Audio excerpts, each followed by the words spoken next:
I'm going to read a little bit about Pharisees, the word that they translate Pharisee from, number 5330 in the Strong 6/60 Concordance, from the Blue Letter Bible, in the online biblical usage, okay? It's also in the Thayer's Greek Lexicon, okay? It's right down this. I'll scroll up a little bit, and it's got it there too, okay? This is a little easier to read here.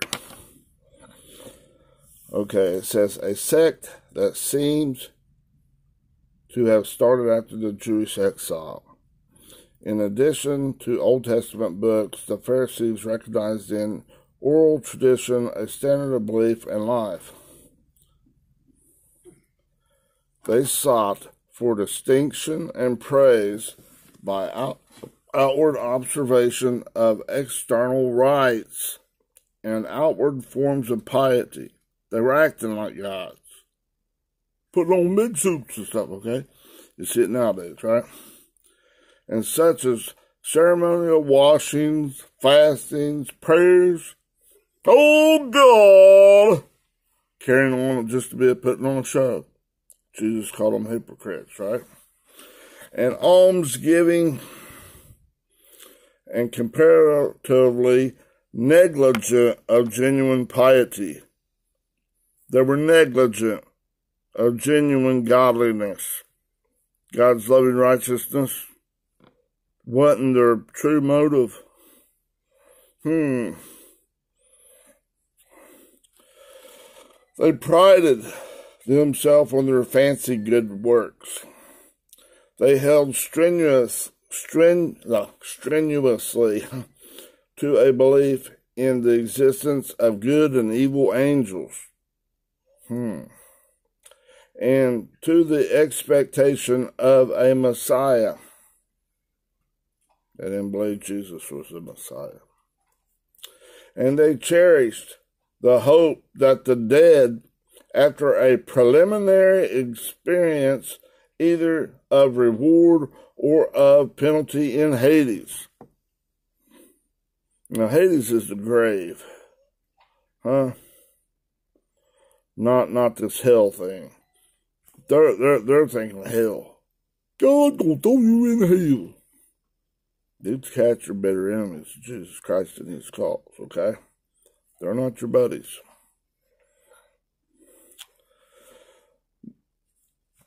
Would be called to life by him and be requited each according to his individual deeds.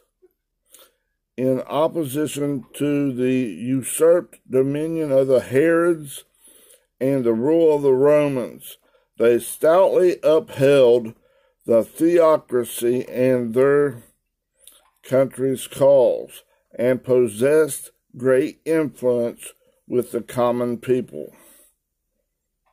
They wanted just to be liked and tell them all good stuff, what they wanted to hear. Maybe have them bow down to them and give them all their money. According to Josephus, they numbered more than 6,000. Now, 1,000 can represent all of humanity. And 6 is what? What's 666? Humanistic thinking, humanistic thinking, humanistic thinking. Humanistic thinking in the 6,000. Humanistic thinking in all of humanity. If you don't watch it, you'll be putting all your efforts into this outward appearance, this facade of being godly, and denying, hog-tying this stuff in your head where it matters to get the pearls of great price. This other stuff, wiping poop, your own poop all over your face, your own BS, your own facade, your own pretty boy stuff. Man, look at these. Oh. It's death. Yuck. Separation from God. What are these Pharisees? They're separatists. Betty and Buford, better than you. A modern day one. Not just back here. They were bitter enemies of Jesus Christ and his cause. They were the ones that said, when Pontius Pilate said, "Who shall I set free?" Barabbas, the thief, the robber, your carnal mind, or Jesus, Jesus, Yahweh's salvation. Give us Barabbas and crucify that Jesus filler. Whenever this stuff's going on in your life, bam, bam, bam, bam, bam. Give us Barabbas and bury Christ in there.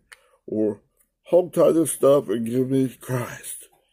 I want more love. I can't sing right now. God, sore throat. Go to God. Go to God. Go to God. Alright? Now, let's keep going to this. They were bitter enemies. Reading this right out of the beginning of Thayer's and on the online biblical usage in the Blue Letter Bible, okay? They were bitter enemies of Jesus and his cause. Love God with everything you got and love your neighbor. Love that Christ and others as much as you love yourself. It's not a new law. It's the law of God. Not to say I'm going to condemn you to hell for doing that. It's pharisaical bullcrap. Okay? They were bitter enemies of Jesus and his cause, and were in turn severely rebuked by him, by Jesus, for their avarice, ambition, hollow reliance on outward works, polishing the outside of their cup, and affection of piety in order to gain popularity. They wanted to act like God so they got popular. Man, I'm a goody. Nothing ever happens to me. Everything's a bed of roses. Let me tell you, when this stuff just getting broken up, do it in as godly manner as possible. Man, it's not it's like God's doing spiritual surgery on you, and it's not like a bed of roses tiptoeing through the tulips. You're like being put in a lion's den or put in that fiery furnace. It's testing you. Now, are you going to be reasonable and sit my way, my child? Or are you going to go and come up to me? Or are you going to be in fear and call down your shitter? In other words, right? Now, I read you that one. Now, let me go here and read this one on the online. This is online. Okay. Get my eyes working here. The Pharisees in the Bible were members of a religious group or party that frequently clashed with Jesus Christ over the interpretation of the law. Pharisees' definition. The Pharisees formed the largest and most influential religious political party in the New Testament times. They are consistently depicted in the Gospels as antagonists or opponents of Jesus Christ and the early Christians. Same thing today. And they may not even know it. What was that? They, in the Strong's, right there. Oh, right here. This was that word for parash, the etymology of that Pharisaeus, occurs 5 times, 5 verses in the Old Testament. It means in the Strong's to wound, to separate, to disperse or scatter. It's just said that basically the same thing. The name Pharisee means separated one. Thinking them they're better than you, Betty and Buford better than you. The Pharisees separated themselves from society and separated themselves from society to study and teach the law. But they also separated themselves from the common people because they considered themselves religiously unclean. It covered the regular people, common people, unclean. They thought themselves better than them. Sorry, whatchamacallit started to kick in, and I'm trying to keep it from taking me somewhere else, okay? The Pharisees probably got their start under the Maccabees about BC 160, emerging as a scholarly class dedicated to the teaching of both the written and oral law and stressing the internal side of Judaism. The historian Flavius Josephus numbered them at about 6,000 in Israel at their peak. Remember, 6, number man, 1,000, all of humanity. Okay, let's talk about it in the morning too. All of your humanity. 666. You got that in your head. Be careful not to let this slip up on you.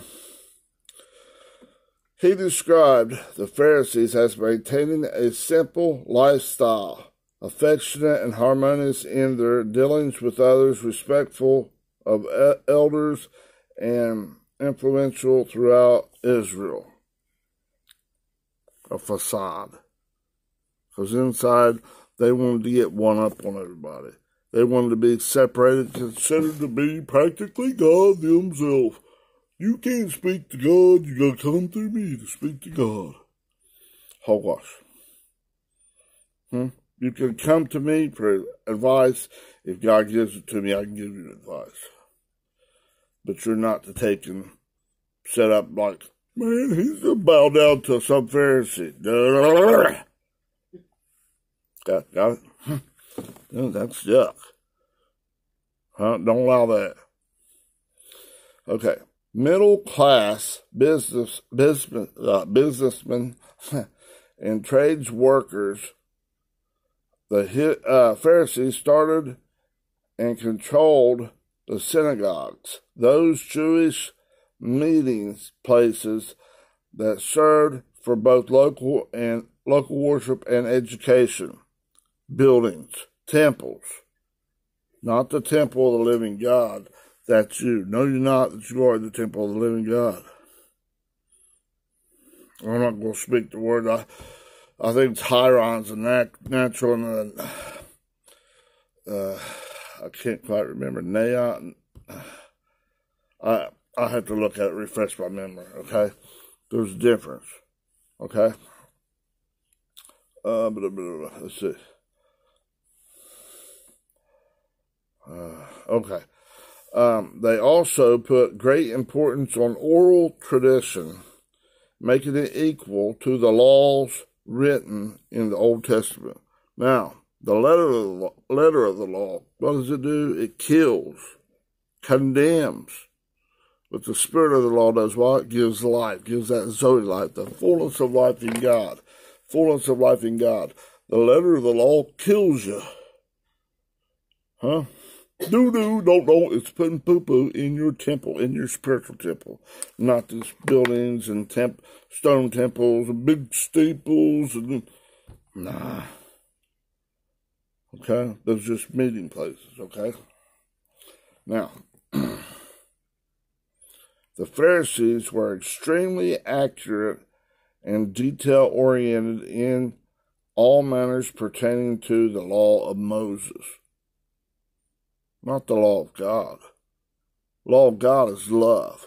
They're the Old Testament, the letter of the law. That law of Moses, those 10 commandments, were promises. When God gets done doing this with you, you won't want none of this crap. You won't want to cheat, lie, steal all this, commit adultery, blah. You won't want that. And it's committing adultery to be unfaithful to God. Wanting your own crap no more. That stuff's going away. That's being adulterous to God, who's your husband. You're coming up from the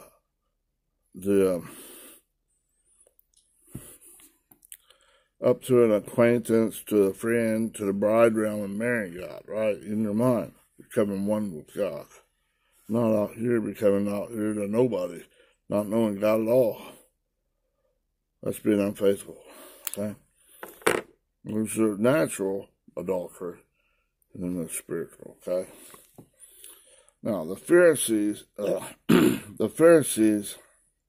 were extremely accurate and detailed order in the law of Moses. Okay? While they were sound in their profession and creeds, their system of religion was more about outward forms than genuine faith. Putting it into action, agreeing with God, exercising that pistis, that limited portion that he puts in all of us. Like from Romans 12:3. He gave to all a measure, a limited portion of faith. Now exercise it. There's out here just this letter of the law stuff that kills you. Okay?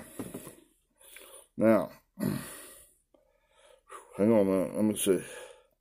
Oh man, there's a bunch more to read, so let's just keep going a little bit. Hope you don't mind. Okay? Let me get a drink. My throat's bothering me. Beliefs and teachings of the Pharisees. I'm just touching on this stuff. Be careful about putting too much emphasis on your outward stuff. Look what a car I drive, man. Look what else, what a mansion I live in.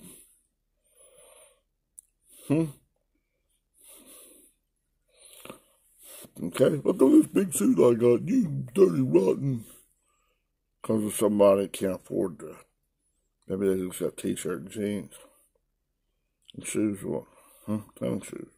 Maybe they even got shoes with holes in them. That's all they can afford. That's all they can afford. That person's probably more righteous in themselves than this cat up there going.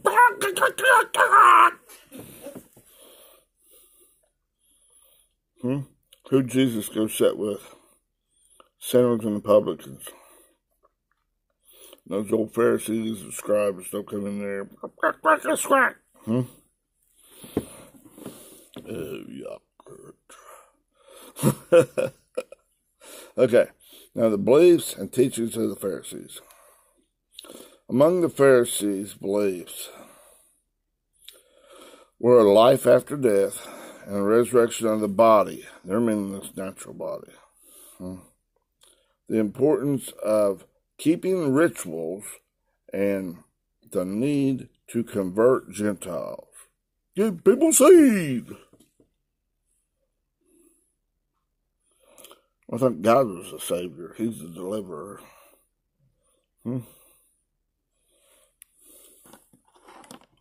Not saying that whenever you're preaching and teaching the word like I'm doing, you're opening up people's eyes, spiritual eyes. They're sitting here and taking such a spell so they can drop this stuff like it's hot and come back to God. Water baptism and all this stuff, that's great. But that's not more than starting. That's just proclaiming it outward. But inside, you better do that or you're not going nowhere. You're just going to stay a germinated seed. You're not going to grow up to no great forest in God and God's love doing that. Now, let's see. Because they taught that the way to God was by obeying the law, the letter of the law. If you do one bit, you can't do it. Only by God. God's taking this stuff out as you hog tie it. God will bring it up and take it out little by little by little. But if you try to do it by yourself, you're just doom and gloom to suppressing it and then suppress it and go over the waterfall. Suppress it and go down into your hog pit. Suppress it, go down into your mire, to your cesspool. Again. Oh, no, I'm nothing but a dirty rotten sinner. You're staying stuck. Hog tie it. God will zap it out and transform it into His righteousness and increase your thinking in His loving righteousness, not your own. Okay? In short. Where was I at? Okay, the Pharisees gradually changed Judaism from a religion of sacrifice to one of keeping commandments, legalism. Do, don't, putting poo-poo in your temple and charging you $19.95 or $49.95. And you're supposed to support those that are feeding you, but not feeding you bullshit. They're feeding you bullshit. Okay? Enough said on that.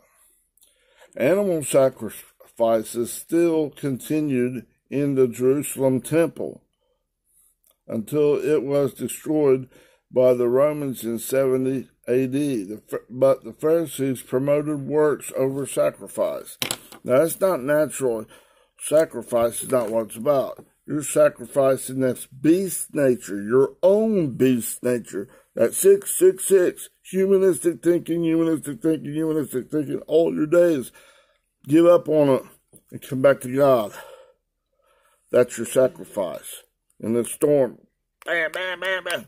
Give it up and come back to me. Exist. Don't try to exist in this beast nature. It's going to kill you. It's going to get you. Because this thing's telling you God's going to get you. It's their enmity. Directly opposed one to another. This dichotomy. God saying love. This thing's saying fear, hate, violence. Kill you. God's a monster. He's going to kill you. Quack, squack. I say bullshit flag on that play. Yeah!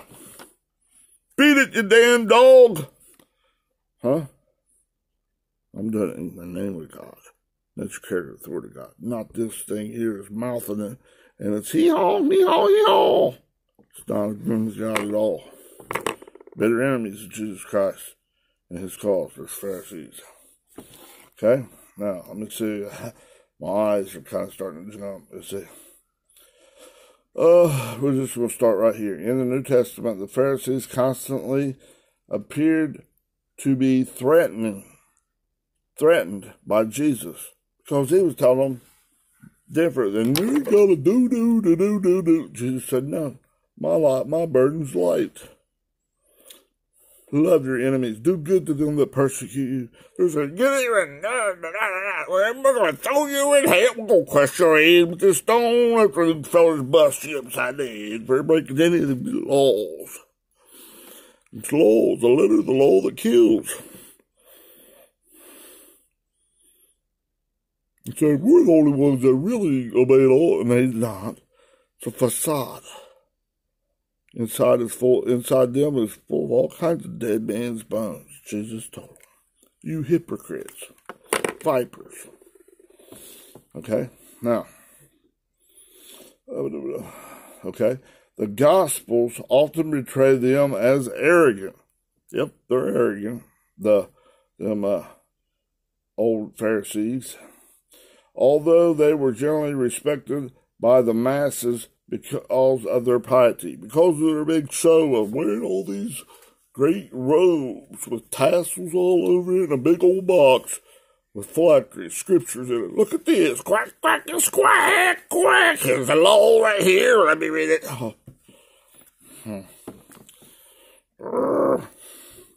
Right? They're against God. They're against Jesus. Enough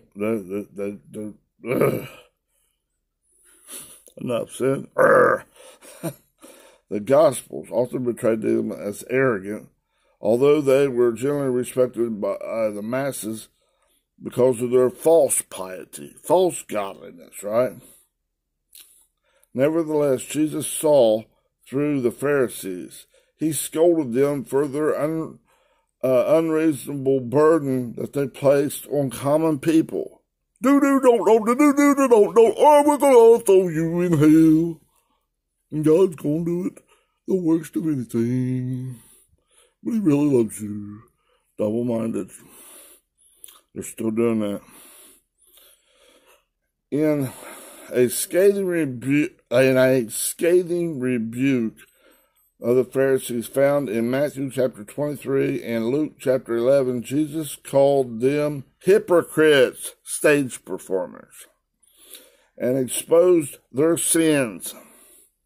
he compared the Pharisees to whitewashed tombs, graves, which are beautiful on the outside, but on the inside are filled with dead man's bones and uncleanness. Carnality, red dog thinking, all the way, baby. They're not hogtying and letting God zap it out. They're staying in their grave. They're Hades. Huh? Or Sheol in the Old Testament. Huh? And Hades in the New Testament. Alright. Where was that? Yeah. Okay. Woe, it's pain, grief, and suffering to you, teachers of the law and Pharisees, you hypocrites. You shut the kingdom of heaven in men's faces. You yourselves do not enter, nor will you let those enter who are trying to enter. Woe to you, teachers of the law. You can read that for yourself. I'm about to run out of time. Matthew chapter 23, verse 13, and 27, 28. It has that right here. And it just keeps going on here. But I'm running out of time on this. I want to fill up my phone, okay? So, anyways, you get the idea. These Pharisees and Sadducees, there's a difference between the Pharisees and Sadducees, which it tells you right down here just a little bit, but I don't have time to read it right now. Okay? But they're not godly cats. They're false. They're like this squatting dog, squatting king in your mind. Gotta get rid of that thinking and come back to the right king. Again and again and again. All your days. Okay? So this false stuff, don't believe it.